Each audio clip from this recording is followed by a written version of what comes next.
ഇന്ന് ലോകത്ത് ഒരുപാട് പേരെ ബാധിക്കുന്ന പ്രശ്നങ്ങളിലൊന്നാണ് കരൾ രോഗം. ഇത് പല രീതിയിൽ കാണാറുണ്ട്. മിക്ക ആളുകളിലും, അതായത് ഫാറ്റി ലിവർ ഇല്ലാത്ത ആളുകൾ ഇന്ന് വളരെ ചുരുക്കമാണ്. പ്രത്യേകിച്ച് ഒരു 25 വയസ്സിന് ശേഷം തന്നെ ആൾക്കാരിൽ ഫാറ്റി ലിവർ കണ്ടു തുടങ്ങുന്നുണ്ട്. അപ്പോൾ നമ്മുടെ കരളിനെ സംരക്ഷിക്കാൻ എന്തെല്ലാം കാര്യങ്ങളാണ് ചെയ്യേണ്ടത്, ഏതൊക്കെ രീതിയിലാണ് കരൾ അപകടത്തിലാകുന്നത്, ഈ കാര്യങ്ങളെക്കുറിച്ചൊക്കെയാണ് ഇന്നത്തെ വീഡിയോയിൽ പറയുന്നത്. ഞാൻ doctor Deepika's homeo clinic, Malappuram ജില്ല. കരളിന് നമ്മുടെ ശരീരത്തിൽ ഒരുപാട് ഫങ്ഷൻസ് ഉണ്ട്. അതായത് ദഹനത്തിന് ആവശ്യമായിട്ടുള്ള പിത്തരസം ഉൽപ്പാദിപ്പിക്കുന്നത് കരളാണ്. അതുപോലെ തന്നെ നമ്മുടെ ശരീരത്തിലേക്ക് വരുന്ന വിഷാംശത്തെ ഡീടോക്സിഫൈ ചെയ്യുന്നു, ശരീരത്തിലേക്ക് വരുന്ന രോഗാണുക്കളെ നശിപ്പിക്കുന്നു. ഇതുകൂടാതെ ആൽബുമിൻ, രക്തം കട്ടപിടിക്കാനുള്ള കോമ്പൗണ്ട്സ്, ഇവയൊക്കെ കരളിലാണ് നിർമ്മിക്കപ്പെടുന്നത്. ഇതൊന്നുമല്ലാതെ പ്രധാനപ്പെട്ട ഒരു ഫംഗ്ഷനാണ് നമ്മുടെ ശരീരത്തിലെ ഗ്ലൂക്കോസ്, കൊഴുപ്പ് ഇവയുടെ എല്ലാം അളവ് നിയന്ത്രിച്ച് അത് ബാക്കിയുള്ളവ സംഭരിച്ച് വെക്കുന്നതും കരളാണ്. ഇതുകൂടാതെ നമ്മൾ ഏതെങ്കിലും തരത്തിലുള്ള മരുന്നുകൾ കഴിക്കുന്നുണ്ടെങ്കിൽ രക്തത്തിൽ ഈ മരുന്നിന്റെ അളവ് നിയന്ത്രിക്കുന്നതും കരളാണ്. അതുകൊണ്ട് തന്നെ കരൾ നമ്മുടെ ശരീരത്തിന് ഏറ്റവും അത്യാവശ്യമായിട്ടുള്ള ഒരു ഓർഗൻ തന്നെയാണ്. പക്ഷേ ഇത് എന്തെങ്കിലും തരത്തിലുള്ള പ്രശ്നങ്ങൾ വന്നു കഴിഞ്ഞാൽ പ്രധാനമായിട്ടും 2 തരത്തിലാണ് നമുക്ക് കരൾ രോഗം ഉണ്ടാകുന്നത്: അക്യൂട്ട് ലിവർ ഡിസീസ്, അതുപോലെ തന്നെ chronic liver disease. Acute liver disease എന്ന് പറയുന്നത് പെട്ടെന്നുണ്ടാകുന്നതാണ്. അതുമാത്രമല്ല, ഒരു 6 മാസത്തിനുള്ളിൽ തന്നെ ഇത് മാറുകയും ചെയ്യും. പ്രത്യേകിച്ച് ഇപ്പോൾ നമ്മുടെ നാട്ടിൽ കണ്ടുവരുന്ന മഞ്ഞപ്പിത്തം, അതായത് വെള്ളത്തിലൂടെയും പഴകിയ ഭക്ഷണങ്ങളിലൂടെയും എല്ലാം പകരുന്ന ഹെപ്പറ്റൈറ്റിസ് എയും ഇയും, ഈ മഞ്ഞപ്പിത്തം നമുക്കൊരു അക്യൂട്ട് ലിവർ ഡിസീസാണ് ഉണ്ടാക്കുന്നത്. ഇതുകൂടാതെ ഏതെങ്കിലും തരത്തിലൊരു പോയിസൺ ഉള്ളിൽ ചെന്നാൽ, ഇപ്പോൾ ചിലപ്പോൾ എലിവിഷം, അങ്ങനെയുള്ള വിഷാംശം ഉള്ളിൽ ചെന്ന് കഴിഞ്ഞാലും ഒരു അക്യൂട്ട് ലിവർ ഡിസീസ് ഉണ്ടാകാം. അതുകൂടാതെ ചില മരുന്നുകൾ അമിതമായിട്ട്, പാരസെറ്റമോൾ പോലുള്ള മരുന്നുകളുടെ അമിത ഉപയോഗവും നമുക്ക് അക്യൂട്ട് ലിവർ ഡിസീസ് ഉണ്ടാക്കാം. ഇനി ക്രോണിക് ലിവർ ഡിസീസ് എന്ന് പറയുന്നത് ഒരുപാട് നാൾ നീണ്ടു നിൽക്കും, ദീർഘകാലമായിട്ടുണ്ടാകുന്നത്. ഇത് ഏറ്റവും മൈൽഡായിട്ട് ഫാറ്റി ലിവറിൽ തുടങ്ങി ലിവർ സിറോസിസിലേക്ക് എത്തുന്നു. പലർക്കും ലിവർ സിറോസിസിന്റെ അവസാനം അത് ലിവർ ക്യാൻസറിലേക്കോ അതല്ലെങ്കിൽ ക്രോണിക് ആയിട്ട് ആ ഒരു ലിവർ ഫെയിലിയറിലേക്കോ എത്തുന്നു. ഇതിൽ പ്രധാനമായിട്ടും ആൽക്കഹോളിക് ലിവർ ഡിസീസും നോൺ ആൽക്കഹോളിക് ലിവർ ഡിസീസും ഉണ്ട്. അപ്പോൾ മദ്യപാനം തന്നെയാണ് ഒരു പ്രധാന കാരണം. ഇതുകൂടാതെ ഹെപ്പറ്റൈറ്റിസ് ബി, സി ഇൻഫെക്ഷൻസും നമുക്ക് ക്രോണിക് ലിവർ ഡിസീസാണ് ഉണ്ടാക്കുക. ഇനി non alcoholic fatty liver disease എന്ന് പറയുന്നത് മദ്യം ഉപയോഗിക്കാത്ത ആൾക്കാരിലും ഇങ്ങനെ ലിവർ സിറോസിസും ഫാറ്റി ലിവറും ഒക്കെ ഉണ്ടാവാറുണ്ട്. ഇതിൻ്റെ ഒരു പ്രധാന കാരണം ഇവർ കഴിക്കുന്ന ഭക്ഷണത്തിൽ കാർബോഹൈഡ്രേറ്റിൻ്റെ, അന്നജത്തിൻ്റെ അളവ് കൂടും, അതുപോലെ കൊഴുപ്പിൻ്റെ അളവും കൂടും. ഇങ്ങനെ കൊഴുപ്പിൻ്റെയും അന്നജത്തിൻ്റെയും അളവ് കൂടിക്കഴിഞ്ഞാൽ നമ്മുടെ കരൾ ഇത് രക്തത്തിലേക്ക് ആവശ്യമുള്ളത് കൊടുത്തു കഴിഞ്ഞാൽ ബാക്കി നമുക്ക് ഗ്ലൂക്കോസും അതുപോലെ കൊഴുപ്പുമെല്ലാം ഫാറ്റായിട്ടാണ് സംഭരിച്ചു വെക്കുന്നത്. അതുപോലെ പൊണ്ണത്തടിയുള്ളവരിൽ, വ്യായാമം ഒട്ടും ഇല്ലാത്ത ആൾക്കാരിൽ, നമ്മുടെ രക്തത്തിൽ ഷുഗർ ലെവൽ, കൊളസ്ട്രോൾ, ട്രൈഗ്ലിസറൈഡ് ലെവലൊക്കെ ഉയർന്നു നിൽക്കുന്ന ആൾക്കാരിലും ഇതുപോലെ നോൺ ആൽക്കഹോളിക് ഫാറ്റി ലിവർ ഡിസീസാണ് ഉണ്ടാകുന്നത്. ചില വേദന സംഹാരികളുടെ ഉപയോഗം, അതുപോലെ തന്നെ ചില സ്റ്റിറോയിഡ് മരുന്നുകളുടെ ഉപയോഗം, ഇതൊക്കെ കരളിനെ പ്രതികൂലമായിട്ട് ബാധിക്കും. ഇതുകൂടാതെ ഓട്ടോ ഇമ്മ്യൂൺ, അതായത് നമ്മുടെ ശരീരം തന്നെ കരളിനെതിരായിട്ട് പ്രതികരിക്കുന്ന തരത്തിലുള്ള അവസ്ഥയുമുണ്ട്. ഇതൊക്കെ നമുക്ക് ക്രോണിക് ലിവർ ഡിസീസ് പ്രോബ്ലംസ് ആണ് ഉണ്ടാക്കുന്നത്.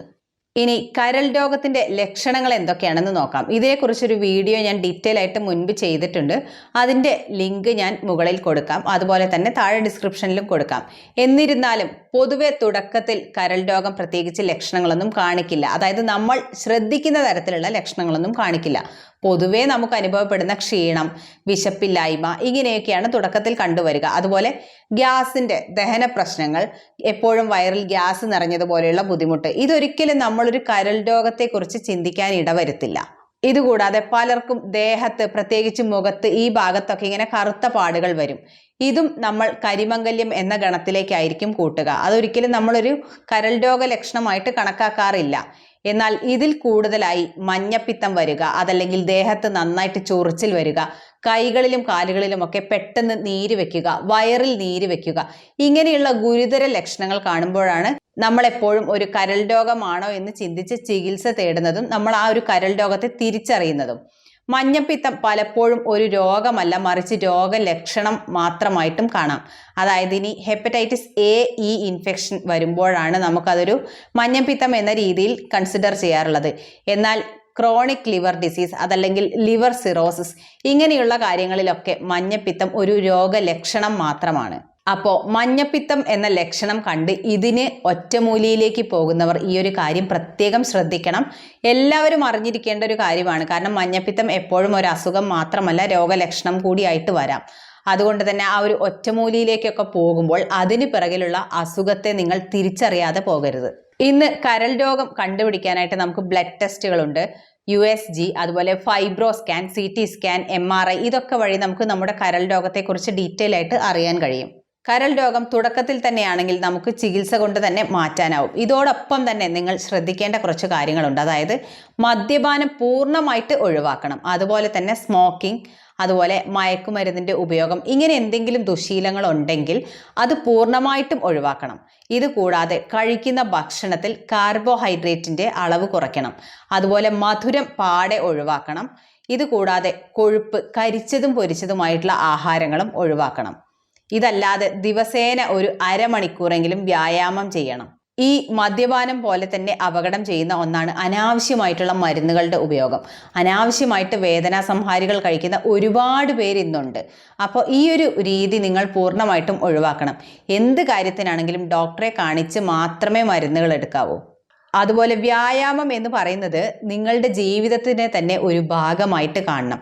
അപ്പോൾ അത് നമ്മൾ ഭക്ഷണം കഴിക്കുന്നു, കുളിക്കുന്നു, ഇങ്ങനെ നമ്മുടെ ജീവിതത്തിലെ ഒരു റൂട്ടീനായിട്ട് തന്നെ ഈ ഒരു വ്യായാമത്തെ കാണണം. ഇത് കൂടാതെ ശരീരഭാരം നിയന്ത്രിക്കണം. അതായത് അമിതവണ്ണമുള്ളവർ നന്നായിട്ട് ഭാരം കുറച്ച് എപ്പോഴും ഒരു ബാലൻസിൽ കൊണ്ടുപോകാനായിട്ട് ശ്രദ്ധിക്കണം. ഇതുകൂടാതെ പ്രമേഹ രോഗമുള്ളവർ, അതുപോലെ കൊളസ്ട്രോൾ ഉള്ളവർ, ഇതൊക്കെ നിങ്ങളുടെ അളവ് നിയന്ത്രിച്ച് നിർത്തണം. അതിനാവശ്യമായിട്ടുള്ള മരുന്നുകൾ എടുത്തും ഇതുപോലെ വ്യായാമം ചെയ്തും ഭക്ഷണം കൺട്രോൾ ചെയ്തും ഈ ലെവൽസ് എല്ലാം എപ്പോഴും കൺട്രോളിൽ നിർത്തണം. എപ്പോഴും തിളപ്പിച്ചാറിയ വെള്ളം മാത്രം കുടിക്കാനായിട്ട് ശ്രദ്ധിക്കുക. അതുപോലെ ഹെൽത്ത് ചെക്കപ്പ് നിങ്ങൾ വിട്ടുകൂടാത്ത ഒരു കാര്യമാണ്. എല്ലാ വർഷവും കൃത്യമായിട്ട് ഹെൽത്ത് ചെക്കപ്പ് നടത്തുന്നത് നല്ലതാണ്. പ്രത്യേകിച്ച് ഒരു 30-35 വയസ്സിന് ശേഷമെങ്കിലും തീർച്ചയായിട്ടും നിങ്ങൾ ഇതൊരു ശീലമാക്കി കൊണ്ടുവരണം. എല്ലാ വർഷവും തീർച്ചയായിട്ടും ഒരു റൂട്ടീൻ ഹെൽത്ത് ചെക്കപ്പ് നടത്തി എന്തെങ്കിലും തരത്തിലുള്ള അബ്നോർമാലിറ്റീസ് വരുന്നുണ്ടോ എന്നുള്ളത് നമുക്ക് കുറച്ചുകൂടി ബോധവാന്മാരായിട്ടിരിക്കാനായിട്ട് ഹെൽപ്പ് ചെയ്യും. അതുകൂടാതെ വൃത്തിഹീനമായ സാഹചര്യങ്ങളിൽ നിന്ന് ഭക്ഷണം കഴിക്കുന്നതും ഒഴിവാക്കണം. പലപ്പോഴും ഇതൊക്കെ ആയിരിക്കാം ഒരു മഞ്ഞപ്പിത്തത്തിൻ്റെ തുടക്കം. മഞ്ഞപ്പിത്തം കൂടിക്കഴിഞ്ഞാൽ അത് ലിവറിനെ സാരമായിട്ട് തന്നെ ബാധിക്കും.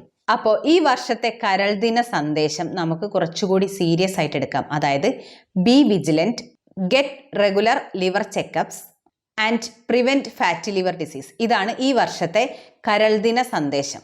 അപ്പോൾ ഈ ഒരു വീഡിയോ എല്ലാവർക്കും ഉപകാരപ്പെടുമെന്ന് കരുതുന്നു. നിങ്ങൾക്ക് ഉപകാരപ്പെടുന്ന മറ്റൊരു വീഡിയോയുമായി വീണ്ടും വരുന്നതാണ്. താങ്ക്